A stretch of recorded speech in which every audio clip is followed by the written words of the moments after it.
বন্ধুরা, good morning and welcome to my ABP family. কেমন আছো সবাই? আশা করি সবাই সুস্থ আছো, ভালো আছো। এটা ঝালমুড়ির মশলা না গো, ঝালমুড়ির মশলা ভাজছে তোমাদের দাদা ভাই। আর আমি এদিকে কি করছি দেখো। তো বন্ধুরা দেখো, এখানে চাল নিয়েছি। এটা হচ্ছে তোমাদের দাদা ভাইয়ের দোকানের জন্য। এইখানে চাল কালকে রাতে নুন দিয়ে জল দিয়ে ভিজিয়ে শাশুড়ি মা রেখেছে। তো এবার এটাকে আমি এই ঝুড়িটার মধ্যে ঢেলে দেব। তো এটা হবে চাল ভাজা হবে, কারণ তোমাদের দাদা ভাইয়ের দোকানে চাল ভাজা সবাই ঝালমুড়ি যেমন খায় সেরকম চাল ভাজাও মিক্সার খায়। সেই জন্য এই চাল ভাজার জন্য এই রেশনের চালগুলো আমরা ভিজিয়ে নিই, প্রত্যেক মাসেই লাগে। তো ভিজিয়ে এরকম তারপর ভাজতে দেওয়া হয় মেশিনে।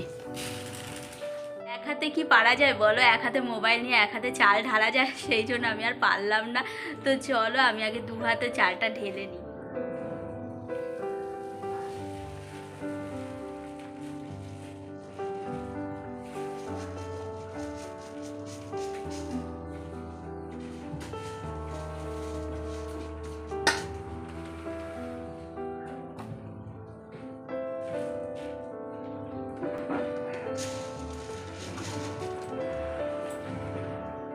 সারা রাত এর মধ্যে ভেজানো ছিল, আর জল আর নুন ভেজানো ছিল।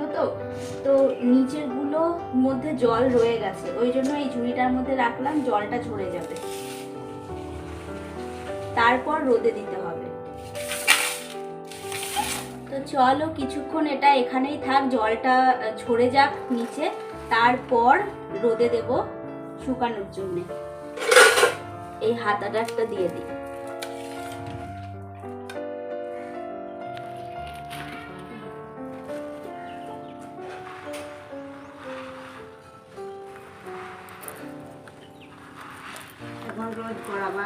তো বন্ধুরা, মা এখন এসছে দোকানের চালটা ছাদে মেলতে। জল ঝরতে দিয়েছিলাম ঝুড়িতে, তো এখন একটু ছাদে মেলে রাখবে কতক্ষণ, শুকিয়ে গেলে তারপরে ওটা নিয়ে যাবে আস্তে দোকানে দিয়ে দেবে।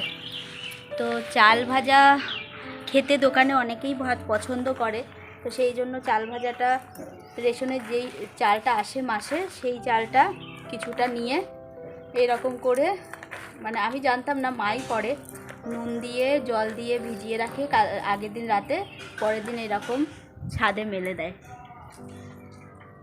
তো ছাদে মেলে দিলে শুকিয়ে গেলে বেশ ঝরঝরে হয়ে যায়, তারপরে খুব সুন্দর হয় মুড়িটা।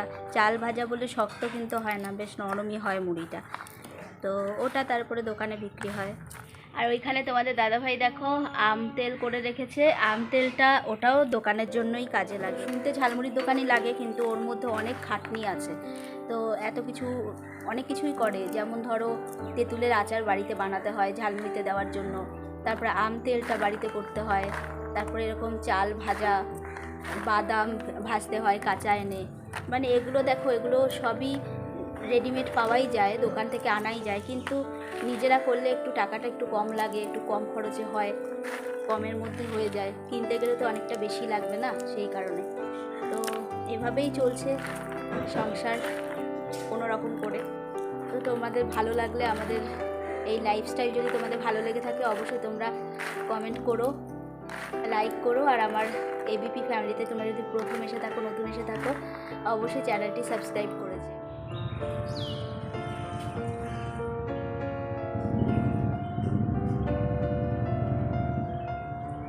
তো বন্ধুরা, শান্তি নেই কোনো কিছুতেই। এইমাত্র মা ওই দিকটাতে চালটা মেলে দিয়ে গেছে, কিন্তু আমি বাদাম যেহেতু ঝেড়েছি, খোসাগুলো সব ছাদের মধ্যে রয়েছে, তো ওই জন্য সব চালের মধ্যে খোসাগুলো চলে যাচ্ছে বাদামের। তো ওই জন্য দেখো আমি বাগানটায় নিয়ে আসলাম, নিয়ে এবার চলো মেলে দিই একটু।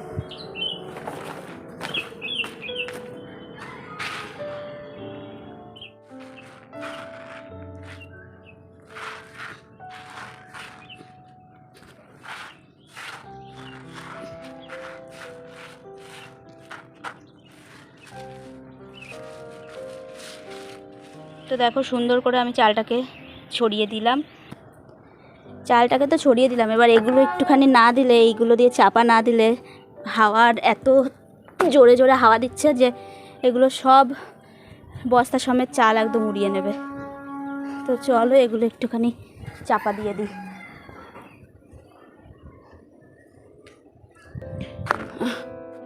আলাদা জায়গায় মেললাম তো। তো এই যে দেখো, ওই যে ওইদিকে তোমার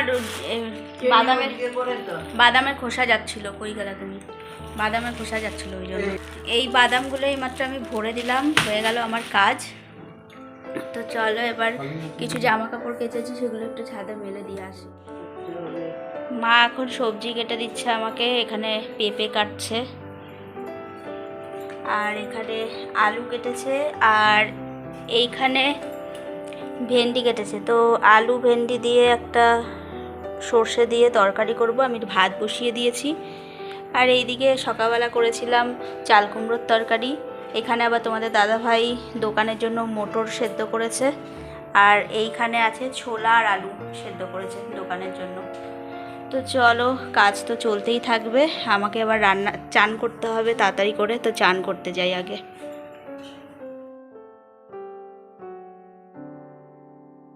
কাজের ফাঁকে ফাঁকে একবার করে চাল নাড়তে আসতে হয়, কারণ রোদটা তো ওপরটাতে পড়ছে চালের, আর নিচটাতে তো পড়ছে না, তাহলে একদিকটা ভেজাই থেকে আর একদিকটা শুকনো হয়ে যাবে। তো সেই জন্য আমি মাঝে মধ্যে আসছি, কাজের ফাঁকে ফাঁকে একবার করে চালটা নেড়ে দিচ্ছি। মাকে তো বারবার আসতে দেওয়া যায় না, কারণ মায়ের অসুবিধা হবে সিঁড়িতে বারবার ওঠানামা করতে। রোদে বেরোলে আমাকে মাথায় ওড়না নিতেই হবে, তা না হলে মাথা যন্ত্রণা নিয়ে সারাদিন ভুগতে হবে। আর এইদিকে দেখো, আমার রান্না হয়ে গেছে। মেয়েকে কোনো রকম তাড়াতাড়ি করে ভাত বেড়ে দিয়েছি। অনেক কিছু রান্না হয়েছে আজকে, হয়েছে তোমার বলছি। আর তার আগে দেখো, শসাটাকে কুচি করে নিয়েছি, এটা মায়ের জন্য, মায়ের দাঁত নেই সেই কারণে। আর এইদিকে পেঁপে আলু সয়াবিনের ঝোল হয়েছে, আর ভেন্ডি দিয়ে আলু দিয়ে সর্ষে দিয়ে করেছি, বেগুন ভেজেছি মেয়ের আবদারে। আর এখানে করেছি মুগ ডাল দিয়ে চাল কুমড়ো না লাউ, দুটোর মধ্যে একটা হবে। আর করেছি সাথে আমের চাটনি। মেয়েকে এবার খেতে দিয়ে দিলাম। খেতে দিয়ে মেয়ে দেখো খুব পছন্দ হয়েছে ওর। আসলে ওর পছন্দের দু রকম তরকারি আছে, এখানে সয়াবিন আছে আর হচ্ছে বেগুন ভাজা আছে। সয়াবিনও খুব ভালোবাসে, বেগুন ভাজাও মেয়ে খুব ভালোবাসে, সেই কারণে ওর খুব ভালো লেগেছে খেতে। নিরামিষের দিন ওর ভালো লাগে, যদিও আমার মেয়ে কিন্তু খুব বেশি আবদার করে না। ও আমার লক্ষ্মী সোনা মেয়ে, ওকে যা দিই তাই দিয়ে খেয়ে দেয়। তো যাই হোক, এবার আমি দেখো বিকেলবেলা চলে এসেছি। তোমাদের দাদাভাই আবার দুপুরবেলা আমাকে বাদাম ভেজে দিয়ে গেছে, বলেছে কালকের জন্য করে রাখো। তো ওই জন্য আমি আবার কটা করে ওপরে আসলাম বাদাম বেছে দেওয়ার জন্য, খোসাটা ছাড়িয়ে দেওয়ার জন্য। তো তোমাদের দাদাভাই দেখো প্যাকেট নিয়ে চলে এসছে, বলছে কালকের জন্য আমি নিয়ে যাই, না হলে ভীষণ ভোলা মন আমারও ওরও দুজনারই। তো হয়তো কালকে নিতেই ভুলে যাবে, লাস্টে আর বাদামের জন্য অসুবিধায় পড়ে যাবে, তো আমাকে না হলে আবার যেতে হবে। তো যাই হোক, ওকে এখন প্যাকেটে বাদামটা ভরে দিই, তারপরে আমি বাকি কাজ করব।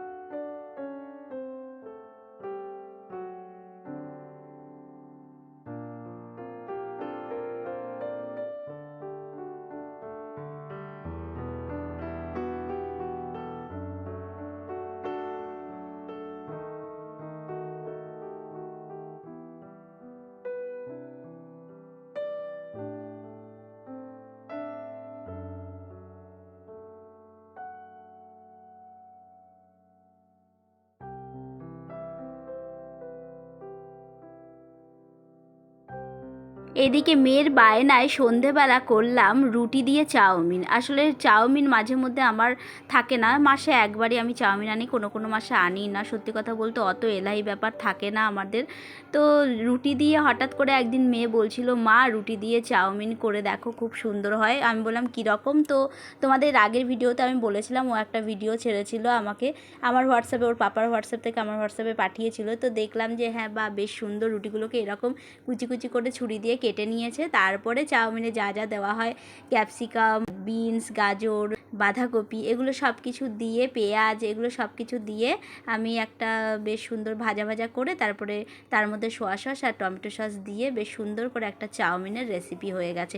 তো বন্ধুরা, তোমরাও যদি এরকমভাবে চাউমিন করে তোমাদের বাচ্চাকে খাওয়াও, তবে কিন্তু বেশ হেলদি হবে, কারণ চাউমিনটা তো খুব একটা হেলদি কিছু না। তো ওটা যদি রুটি দিয়ে করে দেওয়া যায়, ওটা যদি বাচ্চাদের মুখে লাগে, সত্যিই সেটা খুবই স্বাস্থ্যকর খাবার আর খুবই ভালো খাবার। তো সেই রকমই একটা স্বাস্থ্যকর খাবার আমি তোমাদের সাথে শেয়ার করলাম। মাম্মামকে এটাই বানিয়ে দিয়েছি, মাম্মাম তো ভীষণ খুশি হয়েছে, আর দেখতেও কত সুন্দর লাগবে তোমরা দেখতে পাবে। তো চলো এবার চাউমিনটা বানিয়ে নিই, বানিয়ে তারপরে মাম্মামকে খেতে দিই, দেখি মাম্মামের কেমন লাগে। তো বন্ধুরা দেখো খুব সুন্দর হয়েছে দেখতে, আর আর খেতেও কিন্তু খুবই সুন্দর হয়েছে। আমারই দেখে লোভ লেগে যাচ্ছে, তো তোমাদেরও নিশ্চয়ই সেরকমই ভালো লাগছে দেখে। তো তোমরাও যদি এরকমভাবে তোমাদের বাচ্চাদের রুটি দিয়ে চাউমিন বানিয়ে দাও, সত্যি খুব সুন্দর একটা খাবার।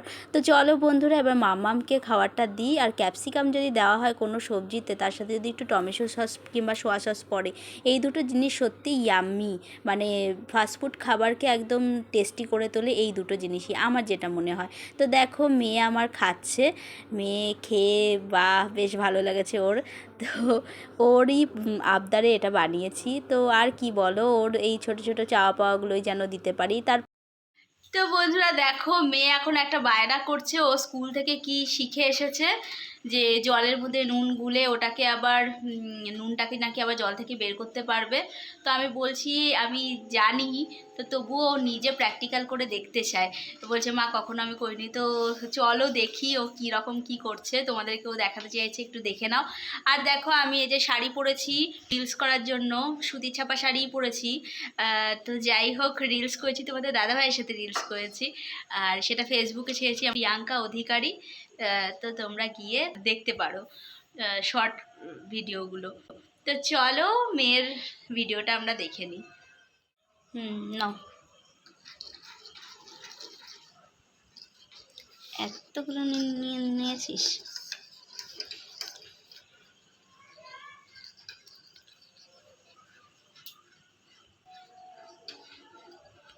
হয়েছে হয়েছে হয়েছে, নে নে। ওই যে ওখানে, এই যে মাঝখানে মাঝখানে, আরে নিচে নিচে নিচে, আরে ওই হ্যাঁ মাছটা বাড়ি দিয়ে চামচটা নিয়ে নে, ভুলতে হবে নাকি। তো এখন বসিয়ে দিয়েছি গ্যাসে, কিছুক্ষণ পর এসে আবার দেখাচ্ছি। টাটা করো। বন্ধুরা দেখো সত্যি সত্যি নুনগুলো সব জমে গেছে নিচটাতে, নুনটা বেঁচে গেছে আর জলটা পুরো শুকিয়ে গেছে। এটা আমি শুনেছি কিন্তু আমিও কখনো করে দেখিনি, তো মেয়ের জন্য আমিও দেখে নিলাম। এদিকে তোমাদের দাদাভাই রাতের বেলা এসে এখন একটু ওর যা যা ডিউটি থাকে সেগুলো করছে। আসলে মাঝে মধ্যে আমার জল ভরতে একটু বিরক্ত লাগে, তখন তোমাদের দাদাভাই ভরে নেয়, ওর কিন্তু এতটুকু বিরক্ত লাগে না। আমার মানুষটা সত্যিই খুব ভালো। তো যাই হোক এখন অ্যাকোয়াগার্ডে এরকমভাবে আমরা জল ভরে নিই, নিচ থেকে ওপরে আমাদের জল ওঠে না, নিজেদের টেনে টেনেই আনতে। অনেক রাত হয়ে গেছে, এখন বাজে 11:30। তো এখনও ঘুমোইনি, ঘুমোতে যাব, খুব ঘুম পেয়ে গেছে। আজকে আর লাইভ করিনি, ভেবেছিলাম ফেসবুকে লাইভ করব, প্রতিদিনই প্রায় এখন করার চেষ্টা করছি। আমার একদম মানে আজকে লাইভ করা হলো না, আর এত নেটওয়ার্ক প্রবলেম হচ্ছে, তোমাদেরকে তো আগের ভিডিওতে বললামই। আর এদিকে মেয়ে এক্সপেরিমেন্ট করে মেয়ে এখন ঘুমিয়ে গেছে। তো যাই হোক চলো, সারাদিনের ব্লগটা দেখলে কেমন লেগেছে অবশ্যই কিন্তু কমেন্টে জানাবে। আর যারা এবিপি ফ্যামিলিতে নতুন এসছে তারা অবশ্যই চ্যানেলটি সাবস্ক্রাইব করে যাবে। তো বন্ধুরা আজকের জন্য ভিডিওটা এই পর্যন্তই, কালকে আবার নতুন একটা ভিডিও নিয়ে আসবো। ততক্ষণের জন্য তোমরা সুস্থ থেকো, ভালো থেকো, হ্যাপি থেকো। আর বড়দের প্রণাম আর ছোটোদের অনেক ভালোবাসা। গুড নাইট, শুভরাত্রি, টাটা।